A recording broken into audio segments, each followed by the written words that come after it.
Magandang araw po, welcome po sa aking channel, Nov9 TV. Patalasasan po, meron po ba kayong mga properties na napapabayaan or non-performing assets? Plan nyo ibenta, pero wala kayong oras pagbenta nito. Kung ito'y pagkakatiwala nyo po sa amin, tawag lang po kayo sa aking numero, usap po tayo, gawan ko po ng video for free. Yes, libre po. Wala po kayong babayaran. Tutulungan pa namin kayong mabenta ang inyong property. Kami na po bala sa marketing, sa boosting, pati po sa paid advertisements, even sa tripping. Hindi na po kayo mapapagod sa pag-entertain ng mga buyers. Kami na po bala sa lahat. Tawag lang po kayo.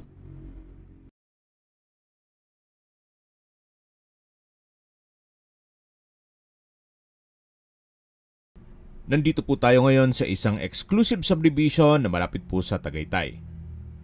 Ito pong bagong video presentation natin ay isang residential property. May lot area po ito na 600 square meters. Pero pwede naman pong may option tayo. Kung sakaling hindi naman nyo kaya itong buong 600 square meters, ito pong may bahay ay 300 square meters at ito pong katabing lote naman ay 300 square meters. Punong-puno po yan ng fruit-bearing trees. Kung sakali man po na gusto nyo yung bakanting lote lang, pwede naman po. Ito pong bahay ay 3-story po yan at may floor area na 700 square meters more or less. Tungkol naman po sa dokumento nito, bali 2 titulo po yan. Itong may bahay ay 300 square meters, nakabukod po ang titulo niyan. At yung katabi naman is another 300 square meters na may sarili ring titulo. At buhay po ang may-ari, kaya wala po kayong magiging problema sa documentation o sa transfer ng title. Dito po sa loob ng subdivision ay kompleto din po ang amenities gaya ng parks and playgrounds, clubhouse, swimming pool, basketball court, restaurant, golf course, at marami pa pong ibang facilities at amenities. Meron din pong 24 hours security. Ito po yung garahe. Nakakasya ang 2 sasakyan. At yung color red naman ng pintuan niya na po ang main door. Yan po yung main gate. At sa dulo po ay may access papunta naman sa setback. Lipat po muna tayo dito sa kabilang side bago tayo pumasok dito sa main door. May ilang mga ornamental plants na rin po sa palibot nitong property. At yan po yung daan papunta naman sa bakanting lote. Mamaya po ikutan natin yan. Ito naman po yung corner side ng bahay na kung saan meron po itong corner glass wall and window. Yan po, tunghayan niyo po, napaganda ng disenyo. Modern design na rin po siya. At sa taas po ay meron pong balkonahe. Nakabakod na rin po ng concrete fence ang buong 600 square meters. Reason for selling, well, may bago na po silang bahay na kung saan mas malaki pa po dito. Bago po dumating dito sa may main door, meron pong glass panel. At nandito na po tayo sa main door. Buhay na buhay po ang kulay.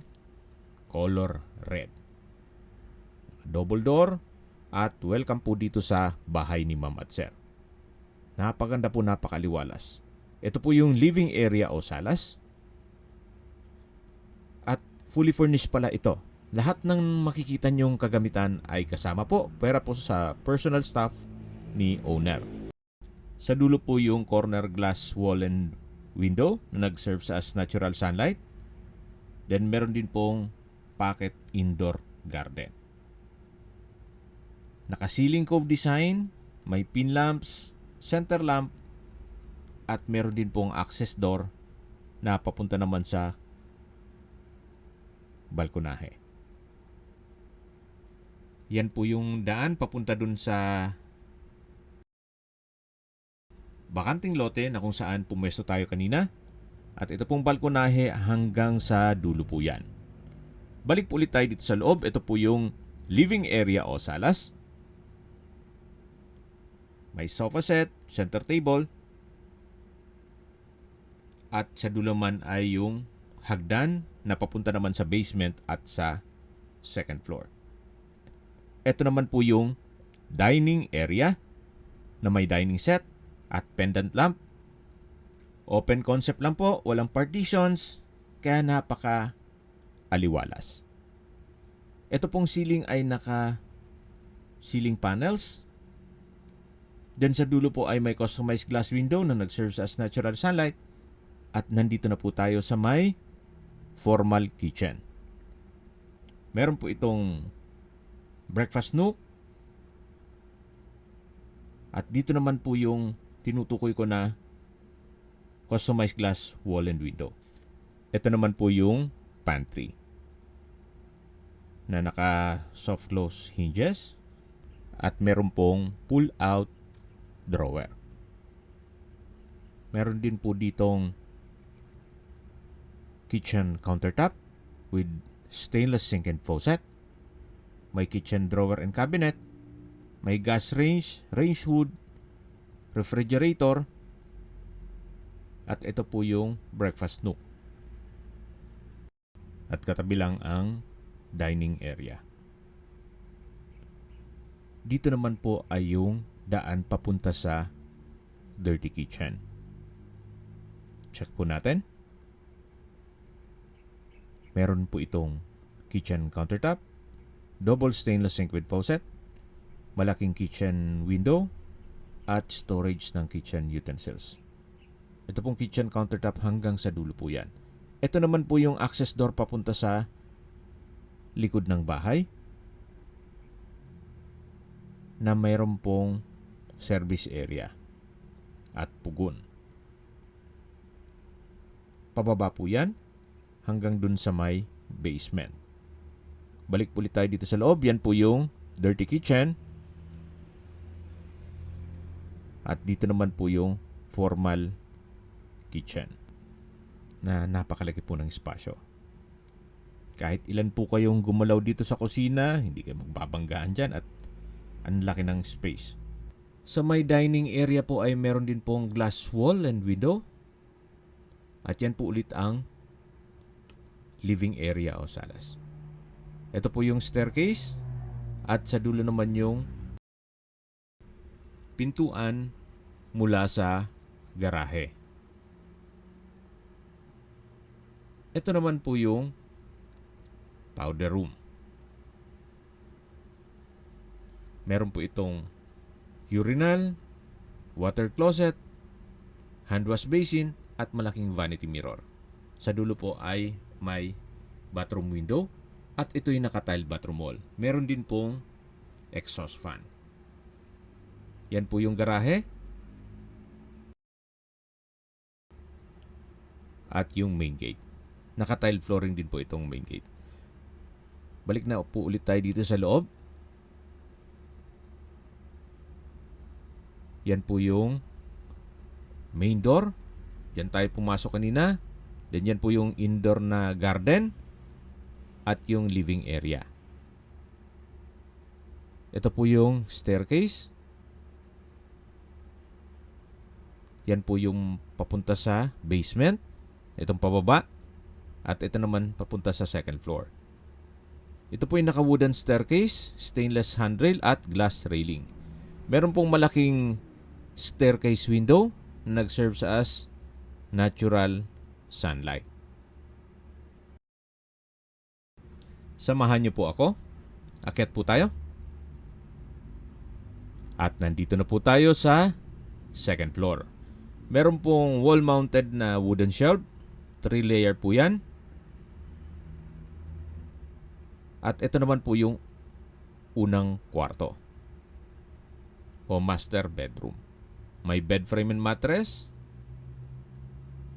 May chandelier, tile flooring, customized glass window,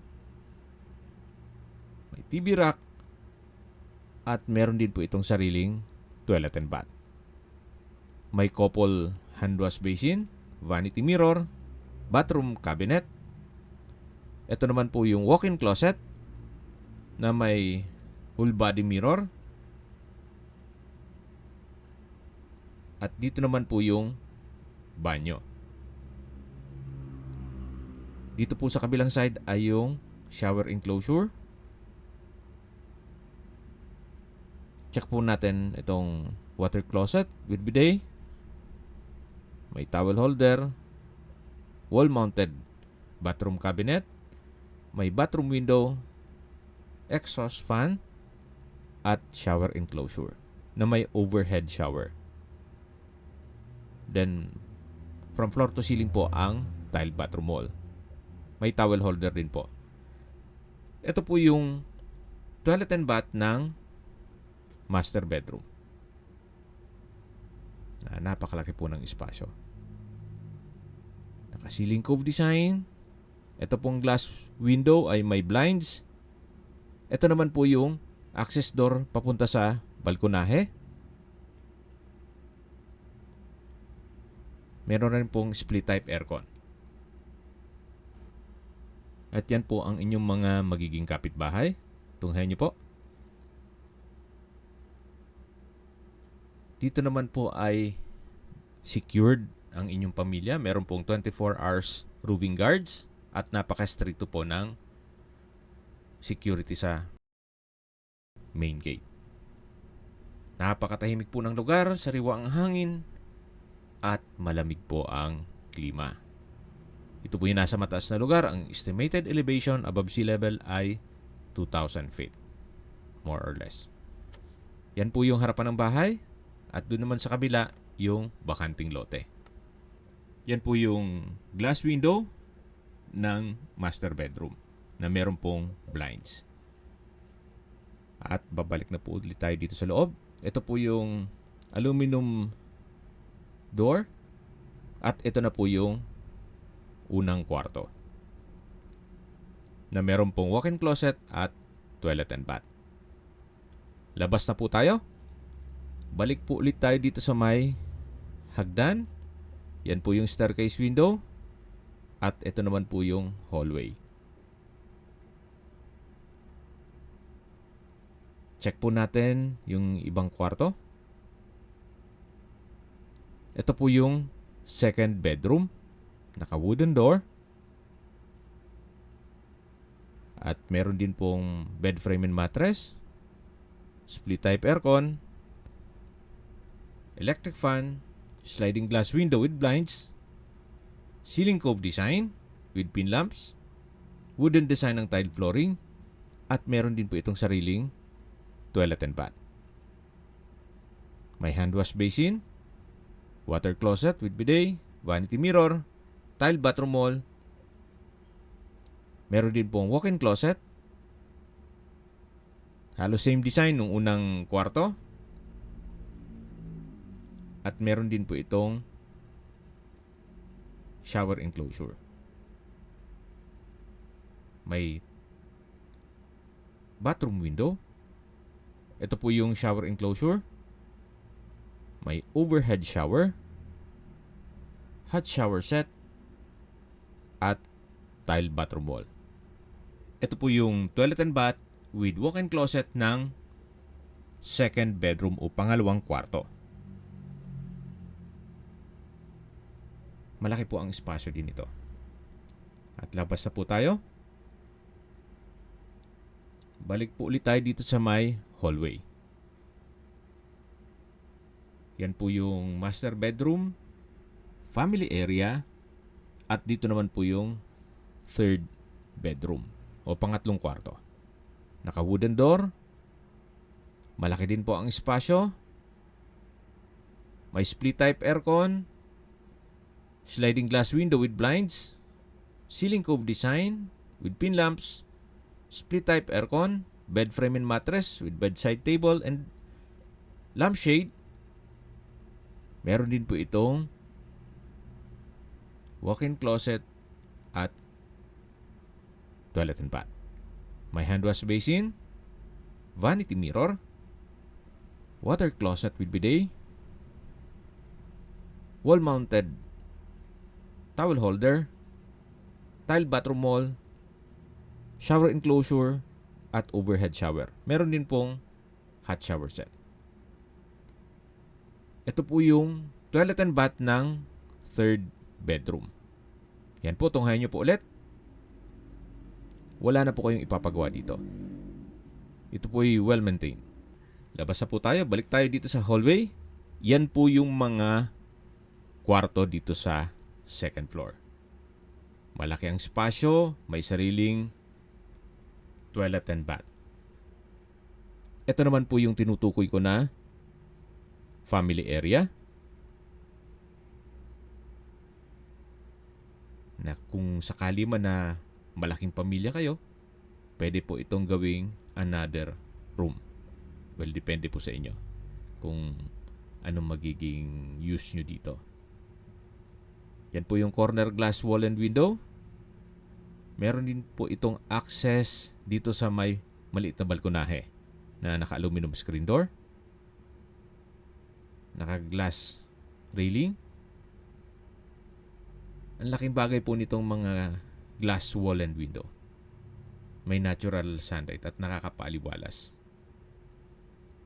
Ito po ay pwedeng gawing entertainment room, music room, family room. Gaya na sabi ko, pwede ring another room kung talagang malaking pamilya kayo. At bababa na po tayo. Yan po yung staircase window o glass wall and window. Ang laking bagay po. Kahit pa paano makakatipid sa kuryente. Hindi na kailangan mag-ilaw dito, especially kung araw naman. Okay, bababa na po tayo. At yan po ulit yung ground floor. Nandyan po yung living area. Sa dulo yung balkonahe. At doon naman sa kabilang side yung dining area at kusina. Okay, bababa na po tayo dito sa may basement. Ito pong hagdan ay naka stainless handrail at glass railing. Okay, baba po tayo. Dito po sa bungad ay meron na pong multiple shelves.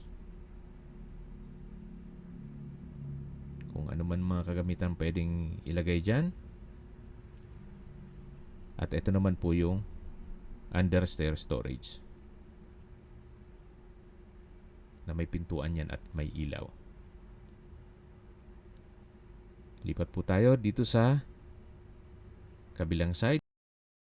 Ito po yung magiging living area ng basement.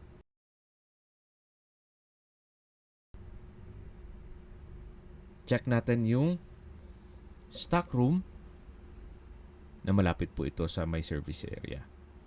May multiple shelves at kung may mga abubot kayo, pwede pong ilagay dyan. Yan po yung hallway at dito naman yung likod ng bahay.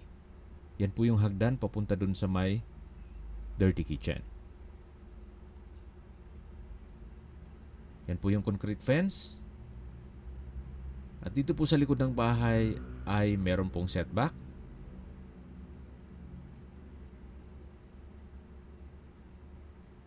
Pag diniretso mo yan, yan po yung sa dirty kitchen. Yan po yung stock room. At balik po tayo dito sa loob ng basement o man cave. Ito pong isang kwarto na to ay maid's room. Naka-wooden door. Malaki naman po ang espasyo. Pati yung sliding glass window. Maayos ang pintura. At dito naman po sa kabila ay yung banyo na naka-wooden door. At meron din po itong hand wash basin, water closet, at shower. Sa dulo po ay may bathroom window. Ang laki pa po ng espasyo dito. So, pwedeng gawing game room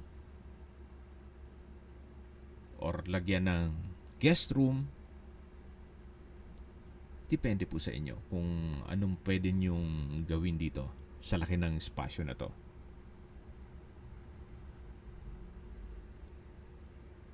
At yan po ulit yung hagdan. Aakyat po tayo. Habang pinagmamasdan niyo po ito, pag-usapan natin ang distance, location at travel time. Mula po sa highway, ang distance is 900 meters at ang travel time is 3 minutes. Or walking distance lang po ito mula highway. Kaya kung sakali man po na galing kayong Manila, mag-commute lang kayo, isang sakay lang po yan. Pagbaba nyo ng subdivision, meron pong 900 meters na pwedeng lakarin. Accessible po ito ng public transportation. At mula naman po sa Twin Lakes, ang distance is 2.2 kilometers at ang travel time is 5 minutes. Mula naman po sa Nasugbu Beach Resorts, ang distance is 59.3 kilometers at ang travel time is 1 hour and 30 minutes. Mula naman po sa Tagaytay Rotonda, ang distance is 13.3 kilometers at ang travel time is 22 minutes. Kompleto na po doon gaya ng public market, groceries, convenience store, remittance center, banks, schools, church at hospital. Yan po yung lagi kong binabanggit sa inyo na dapat nyo i-consider sa paghanap ng property ay yung meron pong malapit na hospital. Hindi ko naman po sinasabing sakitin kayo, yan naman po for emergency purpose lang naman. At mula naman po sa Calax Aguinaldo exit, ang distance is 29.4 kilometers at ang travel time is 50 minutes. Kung manggagaling naman po sa Manila o sa airport, ang distance is 75.1 kilometers at ang travel time is 1 hour and 42 minutes. Okay, dito na po tayo sa mga options na bibigay ni owner. Kung sakali man po na gusto nyo na itong buong property na 300 square meters na may bahay plus another 300 square meters na may vacant lot, ang presyo po niya ay 25 million pesos net. Ibig pong sabihin, si buyer na po ang sasagot sa lahat ng taxes at expenses with regard to documentation. Yan naman po'y kung sakali man mahilig kayo sa mga fruit-bearing trees, punong-puno na po yan ang fruit-bearing trees. Hindi na po kayo magtatanim. Parang may farm na po kayo sa tabi ng bahay mo na secured area pa. At kung sakali man po na yung bahay lang ang maibigan nyo, 19 million pesos net ang asking price ni owner. 19 million pesos yung bahay lang po. Yung 300 square meters na may bahay. At kung sakali man po na gusto nyong lote lang, ito namang 300 square meters na vacant lot na with fruit-bearing trees ay 6 million pesos. Kung may mga katanungan po kayo, tawag lang po kayo sa aking numero. Okay, sa mga nag-skip po ng video, ito pong property ay nasa isang exclusive subdivision na along the highway at kumpleto po ang amenities. Ito pong buong property ay 600 square meters na may dalawang titulo. Ito pong bakanting lote ay 300 square meters at yung may bahay ay 300 square meters. Bali po may option po kayo. Pwede yung may bahay lang at kung sakali man po na kayang-kaya naman ng budget nyo, itong 600 square meters, may 2-story house na may vacant lot with fruit-bearing trees, 25 million pesos. At kung lote lang naman, pwede rin po, 6 million pesos yung 300 square meters na vacant lot. At kung sakali man po na bahay lang with 300 square meters lot, pwede rin po, 19 million pesos. Hopefully, hindi po kayo naguluhan, pero kung sakali man po na interesado kayo, tawag lang po kayo sa akin at paliwanag ko po ulit sa inyo yung mga options ni owner. Pero para sa akin, yung buong property na 600 square meters sa 25 million, fair deal na rin po. Maayos yung bahay, wala kayong papagawa, at meron ka pang maliit na bakanting lote na punong-puno po ng fruit-bearing trees. Kung may mga katanungan po kayo, tawag lang po kayo sa aking numero. At sa mga kababayan naman natin na sa ibang bansa, meron po akong WhatsApp, Viber, Telegram at Signal. Same number lang po, 0917-316-3399. May ibang YouTube channel po kami, the Nov9 TV channel, Nov9 TV Listings, Nov9 TV On The Spot, Nov9 TV Updates, at Nov9 TV House Rental. Sana po naibigyan nyo ang video presentation. Paki-like and subscribe na lang po sa aking channel para ma-update din po kayo sa aking future listings. Kung sakali po hanap nyo yung mas malaking sukat ng lupa, meron din po kami ibang listings na pwede nyong pagpilian. Huwag po kayong mag-atubiling tumawag sa amin. Then, let us know your budget para malaman namin kung anong property pwede naming ilog sa inyo. Sa lahat pong viewers, subscriber at nagtiwala po sa amin, salamat po sa suporta. Ingat po kayo lagi at yung pamilya. Maraming salamat po.